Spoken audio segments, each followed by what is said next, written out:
धन्यवाद के साथ एक बार फिर से परमेश्वर पिता के चरणों में आते यीशु मसीह नाज़री के नाम से पवित्र आत्मा की हुजूरी में, क्योंकि क्रूस की कथा नाश होने वालों के लिए मूर्खता परंतु हम उद्धार पाने वालों के लिए परमेश्वर की सामर्थ है। मेरे प्रिय, क्रूस एक ऐसा स्थान है मसीह के जीवन में और एक नए विश्वास में आए मसीह के लिए वो स्थान है जहाँ हम अपने हर एक गुनाहों को कबूल करते हैं और उस उद्धार को ग्रहण करते हैं। यीशु मसीह ने मसीह जीवन का राज जो क्रूस पर है पूरी तरीके से जो हमारे जीवन को रूपांतरित करता है, ट्रांसफॉर्मेशन करता है, एक्सचेंज करता है, बदलाव लेकर आता है। क्योंकि जब हम उस पर विश्वास करते हैं तो हम पाप से पवित्रताई की तरफ और हम जीवन से अनंत जीवन की तरफ आते हैं। और बाइबल कहती है यीशु मसीह ने कहा प्रतिदिन अपने क्रूस को उठाना अवश्य है। क्यों अवश्य है? क्योंकि हम उसके बगैर उसके चेले नहीं ठहर सकते। हम अपने पापों को उस पर क्रूसित करते, हम अपने गुनाहों को उस पर क्रूसित करते। जैसे मसीह क्रूस पे मरा वैसे हम भी उसके साथ मरे। सो हमें प्रतिदिन मसीह में मरना है और आत्मा में जीवित रहना है। दूसरी बात, मसीह जीवन के अंदर इस प्रकार पतरस को यीशु मसीह ने तिब्रियस झील के पास अंगीकार कराया क्योंकि उसने 3 बार मुकरा। बाइबल का वचन साफ कहता है मेरे प्रियो कि साफ बाइबल का वचन इस बात को बताता है कि तू अपने ही मुंह के वचनों में फंसा और अपने ही मुंह की बातों में पकड़ा गया।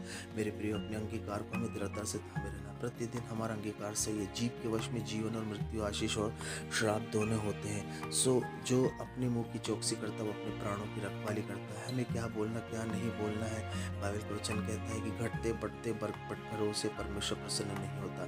तो इसलिए हमें पवित्र आत्मा के हाथों में अपने आप को सौंपना है, अपने शरीर को जीवित पवित्र परमेश्वर को भावता बलिदान करके चढ़ाना है। हमें क्या बोलना और क्या नहीं बोलना, बाइबल कहती है पवित्र आत्मा हमारा सहायक है, वही हमें सब कुछ सिखाएगा। अपने मुंह, अपने आत्मा, अपने जीवन को वचन से भर लो और अपने हृदय को शुद्ध करो और सब भीतरी वस्तुओं को दान कर दो। बाइबल कहती है जिस दिन पेंटिकॉस्ट के दिन पवित्र आत्मा चेलों के ऊपर उतरा, हमारे और आपके ऊपर उतरा जो उस पर विश्वास करते हैं, उसने हमारे होठों का, हमारे मन का खतना किया ताकि वो जो भीतरी वस्तु जिससे हम अशुद्ध होते, खाने से नहीं, पीने से नहीं, लेकिन हम बोलने से अशुद्ध होते हैं। तो यीशु मसीह ने कहा तुम्हारी भीतरी वस्तुओं को दान कर दो ताकि तुम्हारा सब कुछ भीतर का जाता रहे और तुम शुद्ध हो जाओ। मेरे प्रियो, यीशु मसीह ने कहा खाने से कोई अशुद्ध नहीं होता, पीने से अर्थात पानी पीने से अशुद्ध नहीं होता, लेकिन बाइबल साफ कहती है कि हमें अपने अंगीकार को दृढ़ता से थामे रहना चाहिए। क्योंकि ये ज़बान ही है जो हमें लोगों के सामने हालेलुया हमारी असलियत को लेकर आती है, हमारे शब्द असलियत को लेकर आते हैं। जिस प्रकार पतरस मुकरा और यीशु मसीह ने उससे 3 बार कहा मेरी भेड़ों को चरा, मेरे मेमनों की चरा, मेरे मेमने और भेड़ों की रखवाली कर। उसकी वो 3 बात जो उसने अंगीकार करके गलत तरीके से यीशु मसीह इनकार किया, यीशु मसीह ने फिर क्रूस पर हम देखते हैं और वो आग के द्वारा जो पवित्र आत्मा पेंटिकॉस्ट के दिन उसकी ज़बान पर उतरा, हमारे जीवन पे भी वैसे ही उतरा। तो हमारा जीवन बदल गया, पवित्रताई में आ गया, चंगाई में आ गया, शुद्धता में आ गया और ऊंचाइयों में आ गया और निर्बलता से हालेलुया अनुग्रह में आ गया परमेश्वर की दया के द्वारा। बाइबल कहती है तो चौथी बात, हमारे जीवन के अंदर अगर हम देखें तो स्थिरता, कई बार हमारे जीवन में स्थिरता नहीं होती है, हम अस्थिर होते। मसीह जीवन तो चलते अस्थिर होते हैं, लेकिन यीशु मसीह का वचन हालेलुया यूहन्ना की पुस्तक और उसके 6 अध्याय के अगर हम अंदर देखते हैं, यीशु मसीह ने कहा जो मेरे लहू को पीता और मेरे मांस को खाता है वो मुझ में स्थिर बना रहता है।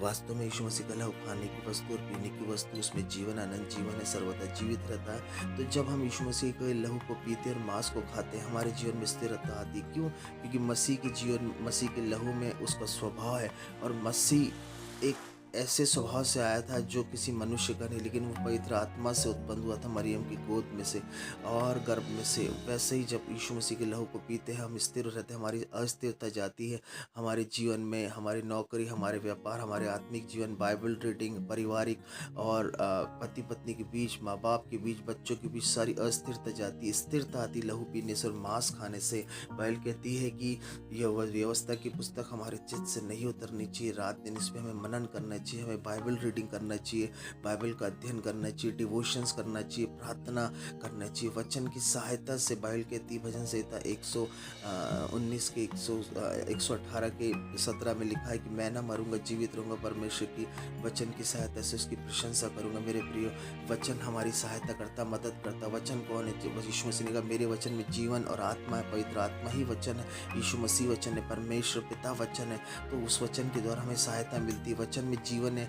जहाँ हमारे पास जीवन मुरझाया वचन आता है, वो वचन क्या करता है? वो पाप को निकाल के जीवन को देता है, अनंत जीवन को देता है, बीमारियों को निकाल के चंगा करता है। अगर आपके जीवन में कोई बीमारी है, इस वक्त आप वचन पढ़े, आपके जीवन में चंगाई आएगी, सब रोग खत्म हो जाएंगे, न्याय में अपने मुकदमे को जीतेगा। वो बहन जिनको बच्चे नहीं है, वो बांझ को घर में लड़कों के आनंद करने वाली माँ बना रहा है और आपके जीवन को बदल रहा है, आपके परिवारों को बदल रहा है। प्रभु यीशु मसीह आपको ब्लेस करे। हमारे चैनल को लाइक करें, सब्सक्राइब करें, गवाहियों के साथ आए, आशीष